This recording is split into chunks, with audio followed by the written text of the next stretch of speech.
most fascinating thing about Valve's newly announced Steam machine, in a sense, is its status as a halfway house. It is certainly one thing, but it is clearly pressing at becoming another. Maybe it is neither.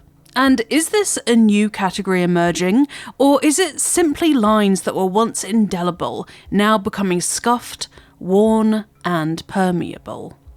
At the end of the day, it's a PC in every way. Valve hardware engineer Yazan Aldahayat explained to Eurogamer as part of an introduction to the new Steam machine. This is something that's really important to us. You can run any software you want on it. You can play any game you want regardless of where you bought it from. You can install different operating systems. There's a desktop environment that works really well for productivity tasks or multitasking.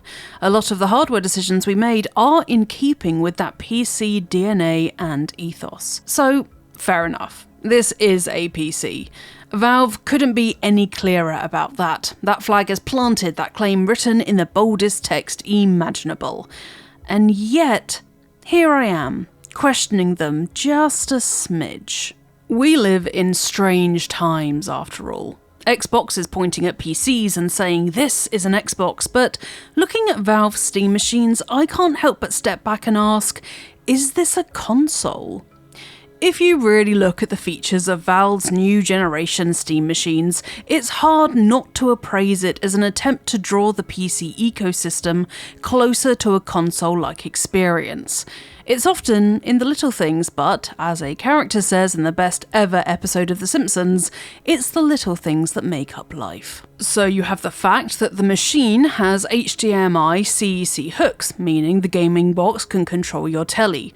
Turn it on and pick up the controller and your TV will switch on or change to the right input, if compatible. Even when you're away from the machine, if it's not been hard powered off, it'll keep your games and its operating system up to date. It'll do the same for your Steam cloud saves. You don't need a dongle to connect the new Steam controller, though it also ships with a dongle for connecting to more traditional PCs. There's a fast suspend resume system, so you can pause your game, turn off your machine, return, and be right back where you were in a few seconds.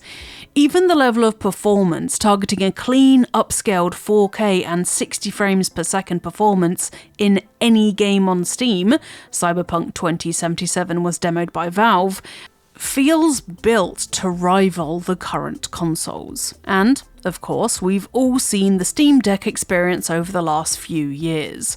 It's improved tremendously from when I first took possession of a pre-release unit and found that it was only plug-and-play compatible with about 20 of my thousands of games. The game verification system makes it clear what games work, and the deck-specific operating system now feels more console-like than ever. The test is, always, of course, if you could just buy this for someone's birthday, hand it to them, and have them boot it and get into games on their own without issue. I think Valve is largely there already with the Steam Deck.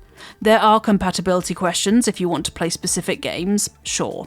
That's where you can end up booting into the desktop-style operating system in order to download something like GeForce Now or a specific mod.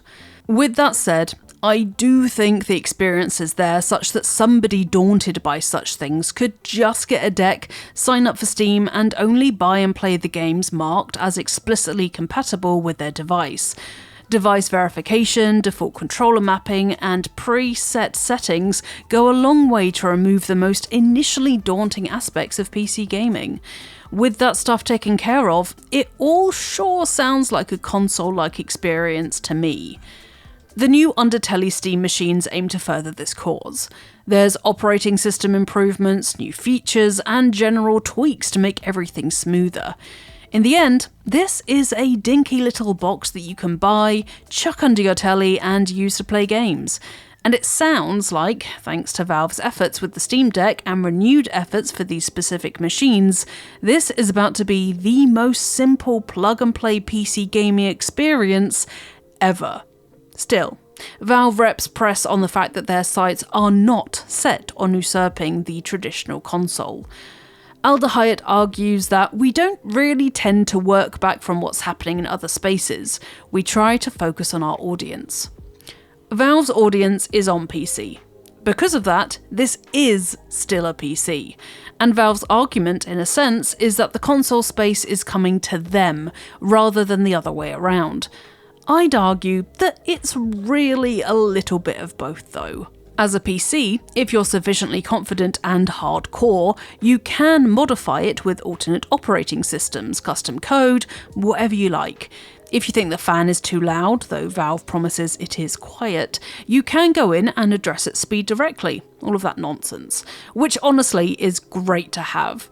These are the strengths of the PC ecosystem. However, what is presented up front sure feels like a console to me. And as it currently stands, there is one thing that does seem to stand between Steam machines and being treated as a true rival to the Xbox and PlayStation. Valve currently plans to self-distribute the machines, meaning you'll need to be on Steam to buy one. A key step for the growth of this thing surely needs to be being able to buy one from a normal shop, which currently isn't on the horizon. Much of this is the same argument as with the Xbox ROG Ally X, but in reverse. Microsoft says that the device is an Xbox, but it looks and moves like a Windows PC at all times, except for when you are in one specific app. The Steam Deck's custom operating system feels infinitely more console-like. Microsoft is coming at this from one direction, trying to convert Xbox into a PC ecosystem. Valve comes at it from another, adding layers of features and considerations to consolize their established PC experience. With the deck and these machines, it seems it has been better at successfully finding the best of both worlds. Or, to put it another way, if it looks like a duck, walks like a duck, and quacks like a duck, it's a duck, isn't it? This might just be a duck that can also, with a flourish, transform into something else. Hop into desktop mode, and it is truly a PC. In the main Steam OS frontend, it's more console-like. It's Optimus Duck. Or maybe it's not. Maybe we are staring down the barrel of an evolutionary event. Similarly to how we watch the handheld and TV-based threads of Nintendo converge into one, I do think we are now deep into a process that will see the console and PC become increasingly indistinguishable. If that is what is happening, Valve certainly seems to be putting its best foot forward. So, what do you think of the Steam machine? Do you think you'll pick one up, or, if you've got a PS5 or Xbox, do you think you'd swap one for the other? Depending on the price, I am almost definitely going to pick one up if it's less than 400 quid, which is about $525.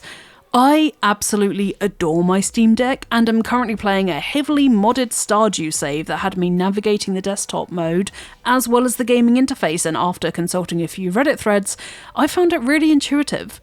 The Steam Deck has allowed me to try out a boatload of indie games that would otherwise gather dust, as I don't have to sit at my work-like feeling PC desk.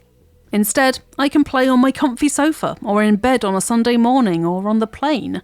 But playing something like Baldur's Gate 3 on the Steam Deck is a chuggy pain. Getting to play it on the Steam machine, however, on my TV, now that's the dream. As well as being able to finally play all of those Steam sale games I bought for literally pennies and have never touched.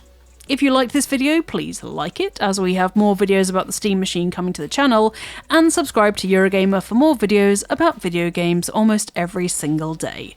Now, I'm going to go and continue to explore Ridgeside Village and Stardew Valley, so I'll see you folks next time.